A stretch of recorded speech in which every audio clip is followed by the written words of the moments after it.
Hey guys, welcome back to Popcom. It's your boy Mike, and today I would like to go over my exclusive Pop haul.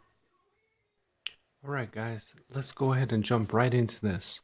So the first one up is this Akuma Street Fighter Pop. Now I have a really cool background story on this pop as far as I sent my wife out to go get some Subway for dinner about a week ago. And while she was out and about, I just texted her because I saw on OfferUp that people actually purchased this Akuma Pop, and we're already trying to flip it for like 50 bucks. So I just texted her, just seeing because there's a GameStop right next to Subway, just to see if she can pop in and maybe get lucky and find one. And so I texted her, letting her know it's a Street Fighter Pop and his name's Akuma and it's a GameStop exclusive. Well, lo and behold, when she went, she didn't even get my message, but she went in and, she was like gonna surprise me, and she actually, was just going in to see what they have. And she told the guy that, I'm into collecting pops, and is there anything new that came out that, would be, hard to find, or, stuff like that. So, anyways, the guy was like, yeah, there's this new Akuma Pop that came out. And she was like, who's that? And she knew that I collect Street Fighter and that I have the Hot Ryu and regular Ryu. And so she ended up purchasing this Akuma Pop for me, not really knowing that it's pretty hard to find, and that I was actually asking her for it. So after she went to Subway, she, came out and then checked her text message after she already purchased this. And then she went to Subway, and then she finally checked her phone, and I was asking her, can you check for this Akuma Pop? So it just turned out to be, all around that it was meant to be. She ended up getting it later, and it just was awesome how it all came together. But anyways, guys, this Akuma Pop is super awesome. The detailing in the ropes that are on him are really awesome. Around his gi, around his hands, that's like that, old school Street Fighter look to it. As far as wrapping their hands in rope, I mean that's pretty awesome. He has his beads right here. The gi is tethered and a little bit weathered down a little bit. His hair is awesome with the tie in it. Reminds me of like Dragon Ball Z, but Street Fighter. He has his little sandals on. He has that Japanese writing on the back. Really cool. Detailing on this one. The paint apps are absolutely awesome. And I wanted to point out too that a lot of the pops, almost all the pops, they don't have teeth, or they don't even have mouths. But on this one, you can see that they actually added teeth and a mouth. And I thought that was really awesome. It sets them apart from any other pops that I've seen. Like none of the other pops have any type of mouths or anything, but this guy, they added teeth and a mouth. So I mean that's pretty darn cool. So that's Akuma. And on the back right here too, on the Street Fighter line, I do have Ryu. I just picked up that special attack Ken that we'll get into next.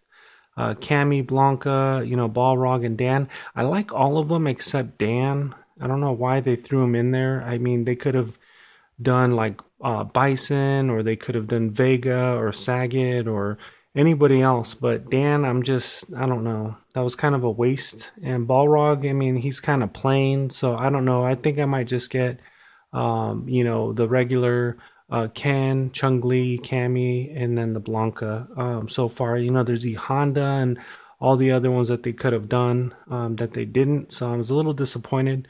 But I also wanted to point out these new pops, the newer pops. They have the Funko logo on top. The older ones do not, but these newer ones that have the Funko logo on top, the boxes are a lot more glossy. You can see the light reflecting off of them, and they're a better quality. I can definitely feel the difference on the way it feels, the way it has a shine to it compared to the older boxes. So I really like that they've upgraded their boxes. And then the way to tell that they're the new ones, because the logos are on top now. the Funko logo. So anyways, that's Akuma. This next one is a Toys R Us exclusive, and this one basically is the Ken special attack pose. And the paint apps on this one is really good, especially over the ear with the hair. You would think that it would be bleeding into his ear, but they did a really good job with this one. I think I probably would have liked if they would have had him doing his flaming uppercut pose, and then they could have had like a clear stand for him to be on to make it look like he's doing that dragon uppercut move, and then they could have put that clear plastic flames around him like they've used on the like the Walking Dead zombies, or even like the Sweet Tooth on his hair, that clear translucent like flame type of vinyl. They could have put that around him or around his fist doing that uppercut. I think that would have been absolutely awesome. And then also there's that special attack Ryu. I think they could have added some type of blue to make him look like he's shooting that his Hadouken. That would have been awesome as well. So anyways, moving on, is the Punisher from the new Daredevil series. And I think this one actually should have been the Chase.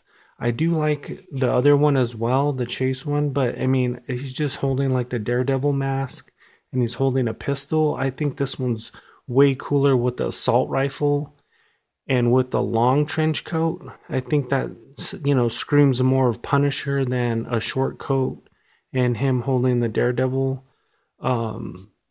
mask. So I definitely think this one could have been the Chase. I do like how they did around the eye, that like he's been battle damaged or like in a fight, or, you know, the little scarring and the bruising. I think that came out awesome. I like how they gave him the fade, where it actually looks like his hair is fading up. That was a good touch as well. And yeah, so this one's a really cool pop. I really like this type of Punisher, even compared to the other Punisher Funko ones that they have out, like the Punisher Nemesis, Punisher Thunderbolts, and all the other ones. I think this one's the best one. And I mean, it's John Bernthal. Come on, I mean, he's awesome. So I really like this one. I like the logo on this one, where it's kind of just like, you know, it's kind of faded and smeared. That's really cool. And like I said, I really like this assault rifle. And I really think this should have been the Chase. The only paint app on this one that wasn't, it's done in a lot of them that I've seen, where they kind of, the skin kind of bleeds onto the gun.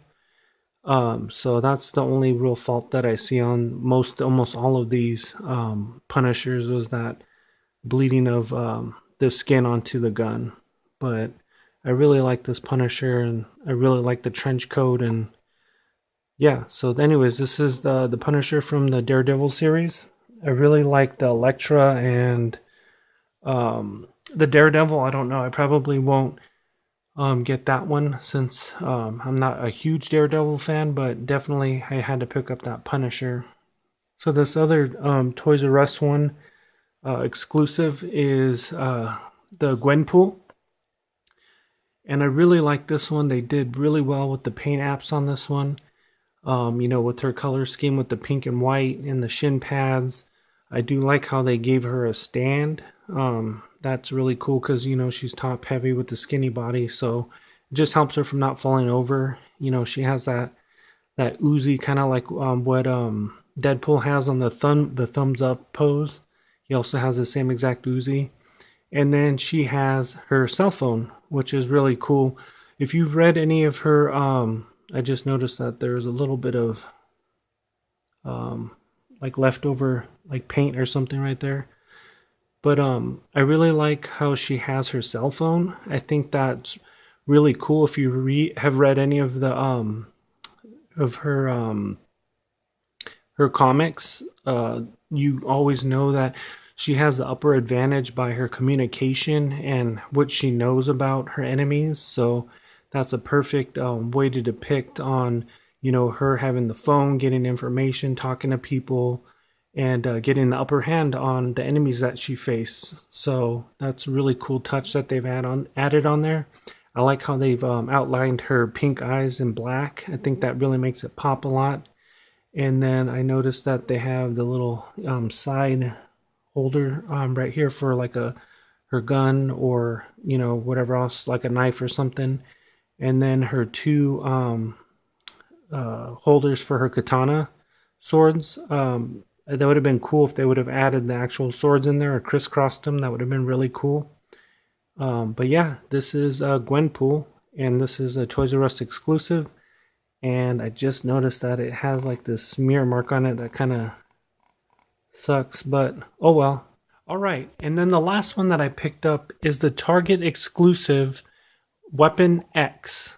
Now this is the Wolverine Weapon X, and if you follow Marvel or Wolverine, you'll know that the Roman numeral X stands for 10. So Wolverine is basically the 10th X-Men that they ended up doing their experiment on.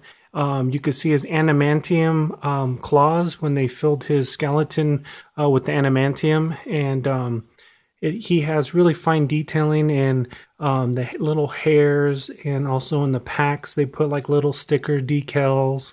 He has all the cords. The paint apps look pretty good on this one. It basically has a little bit of black bleed over on the silver, but besides that, everything else looks really good. So yeah, this is one of the last ones I picked up, which was a Target exclusive Weapon X. But yeah, other than that, guys, I have my 200 subscriber giveaway going on right now, which ends April 20th. I just want to encourage you guys to enter that contest. And like always, like, comment, subscribe, and stay awesome.